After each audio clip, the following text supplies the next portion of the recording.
Tonight at 10, President Trump has told the leaders of more than 40 Muslim nations they must unite to defeat religious extremism. Speaking in Saudi Arabia, he said the Middle East cannot wait for American power to crush the barbaric criminals. Drive them out of your communities. Drive them out of your holy land. And drive them out of this earth. And we're live in Edinburgh tonight, where the Scottish party leaders have engaged in their first televised debate of this campaign. Take your second referendum off the table. Do what you promised the people of Scotland that you would do. There were some robust exchanges on the question of Scottish independence, the impact of Brexit and health and education policy. And we'll also have the latest reaction to the controversial Conservative plans for reforming social care and winter fuel benefit for pensioners.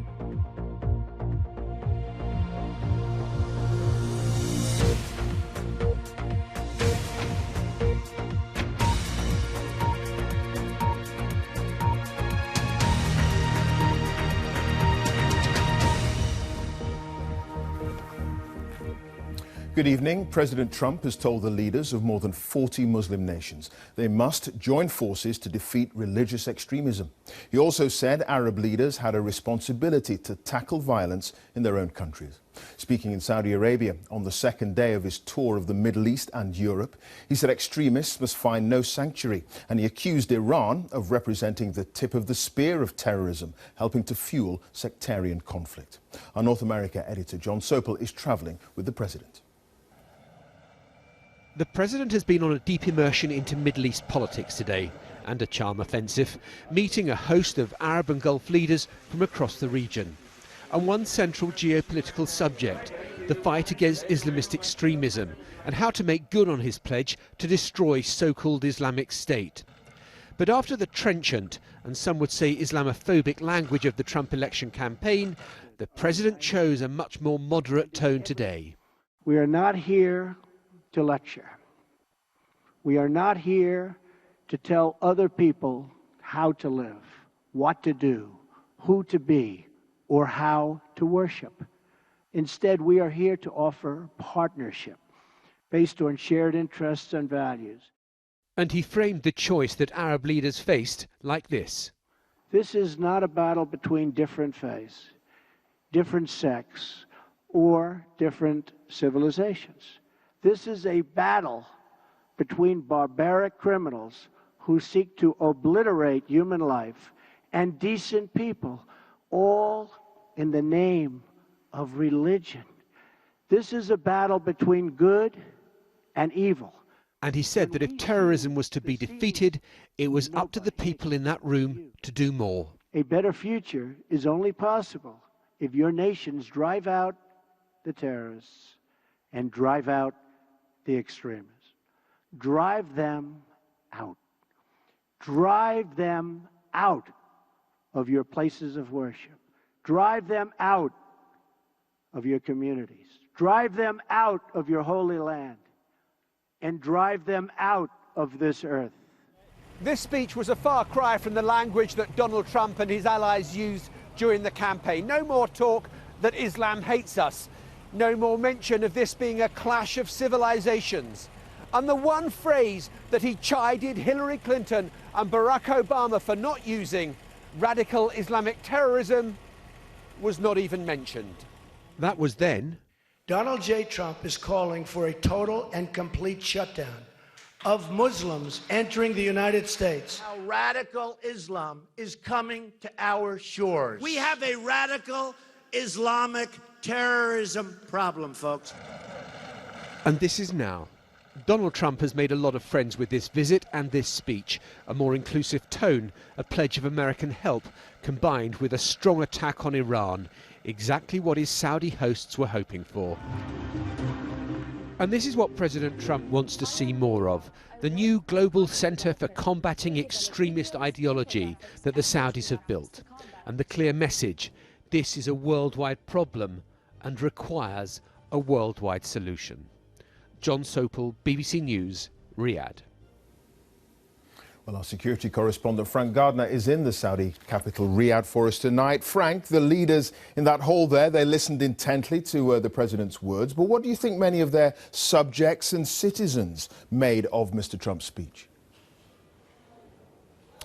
Well, there's predictably a pretty broad spectrum of opinion, of reaction to this speech. There nearly always is quite a considerable gulf between what leaders and government, official media says and what people are saying at street level. So at official level, it's gone down very well. There's an enormous relief here in Riyadh in Saudi Arabia that somebody who tends to shoot from the hip and go off script has stuck to the script and has actually said things which have gone down pretty popularly in Saudi Arabia. At street level, people are saying, well, you know, one speech is not going to undo the prejudice that they think America shows towards the Muslim nations that goes back decades in their view. People in Iran are saying this is a slap in the face for their election that they've had only 2 days ago, which has re-elected a relative reformer.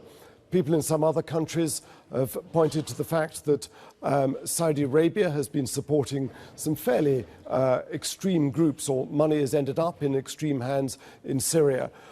So it's a mixed reaction. I wouldn't call it a total success in terms of what the way the Middle East sees this. OK, Frank, thanks for that. Frank Gardner there in Saudi Arabia. Now, with the latest general election news, let's go live to Hugh Edwards, who's in Edinburgh tonight. Hugh. Thanks, Clive. Well, in Edinburgh tonight, the party leaders in Scotland have engaged in their first major debate of the campaign. There were some pretty robust exchanges on the question of a second independence referendum and on the implications of Brexit.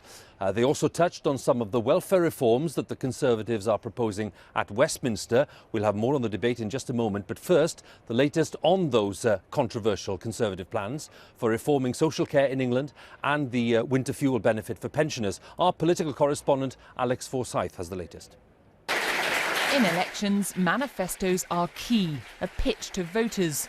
One of her promises last week, a fairer country for young and old. Record and fair funding for schools, real technical education for young people, and the first ever proper plan to pay for and provide social care. But in her party, there's some disquiet about changes to social care, what it'll mean for pensioners and homeowners, not least traditional Tory voters. On the doorstep yesterday, Theresa May was asked to explain. It's a bit unloud to have to say about the old people's care changes, but I haven't looked into it in detail. So what is the detail? Well, currently in England, you pay for care if you have assets worth more than £23,250. Under the new plan, that'll go up to £100,000, so nobody with assets worth less than that will have to pay. But that new calculation will include the value of your house, even if you're cared for at home. The Work and Pensions Secretary today said nobody would have to sell their home in their lifetime, and the plan would protect some wealth for people to pass on. £100,000 is a reasonable inheritance to have, and people who are lucky enough to have had great rises in property value will still, I think, decide that £100,000 is a better way of doing it. But this has got to be put in the context of funding the social care system. The Conservatives say this policy shows if they end up back in here, they'll make the tough choices needed by governments. Boris Johnson said he understood people's reservations, but the thrust of this was right. However, the party's political opponents sense some vulnerability. What we're seeing this weekend with the Conservatives under increasing pressure because they've chosen a dementia tax. If you or your loved one has or will get dementia, they are coming for you. Labour too is on the attack, claiming the Tory plan is unfair. The reason some people are calling this unfortunately a dementia tax is because you don't know what condition you'll suffer from. And if it is a more serious one like dementia, and I tell you, I've been through this in my family, I know what it's like. What happens is that the burden falls upon you. But the Tories say to sustain a system that's stretched, they'll stick to this plan and consult on the detail. Nonetheless, Labour's pitching hard to older voters, confident on this they can gain some ground. Alex Forsyth, BBC News, Westminster. Well, as I was mentioning here in Edinburgh tonight, the party leaders debated the question of a second independence referendum, the likely impact of Brexit and the direction of health and education policy, two areas of responsibility, by the way, for the Scottish Government, not for Westminster. Our correspondent Lorna Gordon reports now on the first leaders' debate of the campaign in Scotland. The question of whether there should be a second independence referendum dominates politics in Scotland. Tonight's election debate covered Brexit and Scotland's future relationship with Europe. But no surprise that the fieriest comments were about Scotland's place in the United Kingdom, with angry exchanges over which party has been driving the constitutional debate in the general election campaign so far. You know, she says I talk about nothing else. The truth is she talks so much about independence that I can't get a word in edgeways to talk about it. I've got a Tory leaflet here, and it mentions an independence referendum 26 times. It doesn't mention the NHS once. It doesn't mention education once. There's a really simple way. If people want me to stop fighting independence, there's a really simple way to make that happen, Nicola. Take your second referendum off the table. Well, the Labour Party manifesto that will publish in Scotland tomorrow is also very clearly against independence and an independence referendum because of the £15 billion worth of additional cuts that would come with that. For the SNP, it's always about independence. Today is Brexit as the excuse. Every other day, it could be any excuse at all. As you can see, we're all sitting a bit more. There were questions from the audience, some on devolved issues such as health, education and passion from the party leaders. The SNP's record in government at Holyrood under scrutiny in this Westminster general election campaign. You've had 10 years. And you've been in charge for 10 years. Which is why I'm proud of the fact that we've got £1.5 billion worth of cuts, 4,000 fewer teachers, 1,000 fewer support staff, and a widening gap between the richest and the poorest kids. That's your record. That's 10 years of the SNP. Firstly, Kezia, the gap between the richest and the poorest is not widening. The gap between the richest and poorest is narrowing. We should put a modest penny on income tax to have a colossal effect on public services. We in particular want to invest it in education. For Ruth Davidson, the task at times to defend Tory policies at Westminster. We want to be able to have the employment gap. 800 people a week right now are having their Motability cards There are taken away. 70,000 more Motability cards that have been issued now since 2010. You're not about to elect. For the Greens and UKIP, this was a chance to pitch to a wider audience. Plenty for voters to ponder, with a general election campaign which still has weeks to run. Lorna Gordon, BBC News. Well, with me here in Edinburgh is our Scotland editor, Sarah Smith, who's been very busy. She was moderating the debate earlier this evening. Sarah, it was lively. There were some pretty tough exchanges. This is a Westminster election, and yet the debate went beyond that. It did. There were some very good questions from the audience about health and education that sparked some of the liveliest exchanges. Now, that, of course, is controlled by the Scottish Government here in Holyrood. But it's really interesting. The SNP have been in government for 10 years here now, and it was really obvious, listening to the audience, people are taking into account how the schools and hospitals in Scotland are being run when they decide to vote. It just can't be divorced from the Westminster election. Nicola Sturgeon got a hard time about that. She also laid a few blows on Ruth Davidson talking about Tory austerity cuts. She also got a hard time from the audience about that. It's notable, Scottish Tory leader Ruth Davidson here often looks at her most uncomfortable when she's defending policies of the UK Conservative Party that come from Westminster. But of course Brexit and independence were the main topics of the night. Nicola Sturgeon wanting to get her message across, as she repeats often, a vote for the SNP is the way to make Scotland's voice heard in the Brexit negotiations. She didn't really answer the question about how is that going to happen when the Prime Minister has already absolutely ruled out her having a seat at the Brexit negotiating table. On the independence referendum, Labour and the Lib Dems really keen to say they will absolutely block a second referendum. They will not let it happen.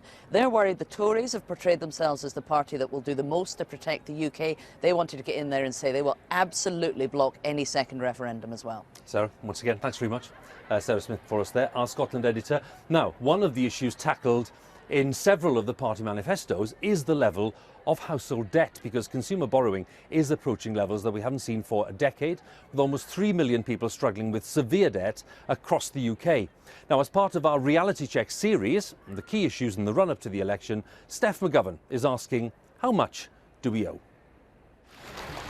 When you're in debt, keeping your head above water can be really hard work. And if you look at our combined personal debt in the UK, we owe something like £1.5 trillion. I mean, look at all those zeros. That's a lot of money. It's the equivalent of everyone over 16 owing £28,000 each. Well, the bulk of that money is on mortgages at £1.3 trillion. Then if you look at spending on credit cards, well, that's at about £68 billion. So what's left? Well, it's other things. It's overdrafts, it's personal loans, and a big growth area is car financing. That all totals £130 billion. Now, not included in this is student loan debt at about £86 billion, which has doubled in the last 5 years. So what do people actually think about debt? Well, we've rounded up a couple of swimmers. We've got Tracy and Mike here. Thank you very much. Is debt something you use, Tracy? Yeah, sure. There's a purpose for credit cards. I use credit cards for overseas transactions, and perhaps debtors I'm not so familiar with, but I pay it off immediately. So there's a purpose for it. Yeah. And for you, Mike? I mean, while I have a mortgage now, I remember back to my student days and being in quite a large amount of student debt, and that's an area I don't want to return back to. Yeah, and we've got Samantha here as well, because debt is actually something it worries you, doesn't it? It worries me. Yes, it definitely worries me. It can give me sleepless nights. You know, there's bills come in constantly, but I always try and look on the positives, because there are people who are a lot worse off than what I am. Yeah. Well, thank you very much. And, next time you can have a swim when your arm's better, so look after yourself. But there is help out there for people, and we've got Graham here, who's from one of the local food banks. I mean, it's people with money problems are some of the people who come to you and see you. Yeah, it's not just about food, although we distribute 2 tonnes a week, and that's rising. They come with other issues, and debt issues are a common problem to them all. Shelley from Citizens Advice, there's been a change in the type of people coming with debt problems, aren't there? There has been over the years. It used to just be like people on low income, benefit income, but now it's people working and they're using their credit facilities to get through to the next payday. Well, thank you for your time. Enjoy the sun in the deck chairs. So there is a lot of debt sloshing around out there, but how do we compare it to our neighbours? Well, have a look at this graph, because it shows debt as a percentage of disposable income, and you can see there that the UK is quite high, but not as high as the likes of Australia, Denmark and Canada, all of which have pretty robust economies too. So do we need to worry about being in debt? Hannah, you've got some thoughts on this, haven't you? So debt sounds like a dirty word, but it doesn't have to be, as long as you can afford to repay what you've borrowed, and as long as you're not using it to cover your day-to-day living expenses. And the big concern is that where wages aren't expected to go up and inflation is, that could put a squeeze on our household incomes, and we will start to struggle. And if rates did go up by 1%, that would be an extra £71 a month on an 85 grand variable rate tracker mortgage. Research from Experience says that almost 6 million households currently have no savings whatsoever, meaning no backup, which could leave people struggling if things do get more costly. But debt can be good if you're repaying it sensibly. It can help you to buy things to make your life easier. For many people, managing the debt is dependent on our economic stability. And let's face it, things might look calm at the moment, but there's an undercurrent of uncertainty. Steph McGovern, BBC News, Beccles. Our latest reality check there with Steph McGovern on levels of consumer borrowing. By the way, for more on the election, including details on how to register to vote, this is important because the deadline is tomorrow to register to vote. You can head to our website for more details, bbc.co.uk/election 2017. All the links are there for you on the website. But for now, from Edinburgh, it's back to you, Clive. Hugh, many thanks. Now, scientists in the UK are investigating whether many cases of depression could be triggered by an overactive immune system. It's a theory attracting a lot of attention, and researchers are now looking at whether some anti-inflammatory drugs might help certain patients. Our medical correspondent Fergus Walsh has this special report. Depression is now the leading cause of ill health and disability worldwide. But around a third of patients who seek help don't respond to drug treatments or talking therapies. So now, scientists are trying a radical new approach. This team at King's College London are examining physical rather than mental causes for depression. In particular, they're looking at whether the immune system, which is designed to defend our bodies, can be a source of psychological harm. Carmini Parianti has spent 20 years investigating the link between the immune system and depression. So we know that stress activates the immune system. It's a physiological response in a situation of dangers. However, chronic life adversity switched on the immune system permanently. This affects the brain. It disrupts the connection between the different neurons, and this is what creates the depressive symptoms. Here you can see they're looking for biomarkers in patients' blood and saliva that show inflammation, a sign that the immune system is in overdrive. They're hoping to help patients like Michaela Witten from Brighton. Depression, I think, has always been with me from my teenage years until today. You know, it's been a part of my life. It's been something that has limited my capacity and capabilities, probably progressively more so as you get older as well.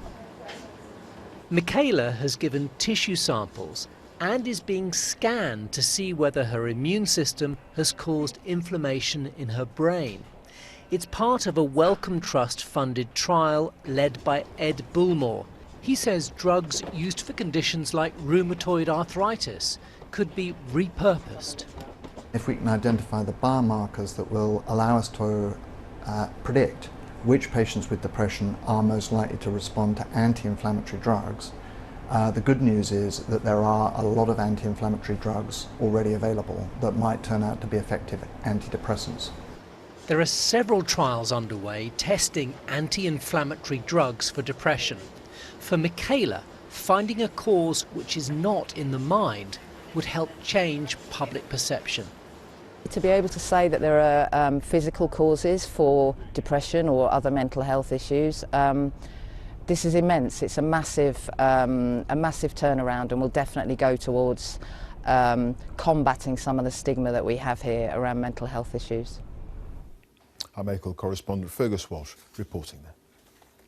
Now, the UN Security Council is to meet on Tuesday to discuss the latest missile test by North Korea, which took place despite warnings of new sanctions. It's the latest in a series of tests and launches amid concerns over the country's nuclear capability. Well, earlier this month, North Korea successfully launched a long-range missile, prompting protests from Japan. This latest is being analysed by Washington and South Korea. Felixstowe Coast Guard says it's concerned for a pod of minke whales off the Suffolk coast. One adult washed up on a beach yesterday, while a second and a young calf are also believed to have died. 3 more whales appeared to be in trouble further out to sea, one in waters off Harwich in Essex. Now in football, all 20 teams were in action on the final day of the Premier League season, with the drama focused on the race for Champions League places. Match of the day follows the news and later in Scotland. So if you don't want to know what happened, you know what to do. Well, Manchester City and Liverpool grabbed the last 2 Champions League spots at the expense of Arsenal. And Chelsea have been crowned Premier League champions. Today they beat Sunderland 5-1 at Stamford Bridge in a match that marked the end of captain John Terry's career at the club after more than 700 appearances. Celtic have completed an entire league season unbeaten, the first time that's happened in Scotland since the 1890s. Today they won their final game 2-0 against Hearts, finishing 106 points, 30 ahead of Aberdeen in second place. Here's Joe Wilson. Celtic Park can seem like its own world, rotating around Scottish football, untouchable, invincible. With traditional respect, Celtic were applauded onto the pitch by Hearts. Many opponents have just been observers this season. Well, that's not Celtic's fault. Here they had to wait until the second half for their first goal. History surrounded the players. Displays to remember 1967, when Celtic were the best team in Europe, never mind Scotland. But here now was an opportunity for Stuart Armstrong for Celtic's 106th goal of the league season, a Premiership record in itself. 2-0 the final score. Manager Brendan Rodgers' first Scottish Premiership season unbeaten. Ambitions must lie in the European Champions League. But with the cup final to come in Scotland, all they could do Celtic have done. Joe Wilson, BBC News. That's it. You can see more on all of today's stories on the BBC News channel. But do stay with us on BBC One. It's now time for all the news where you are. From me and the team, have a very good night.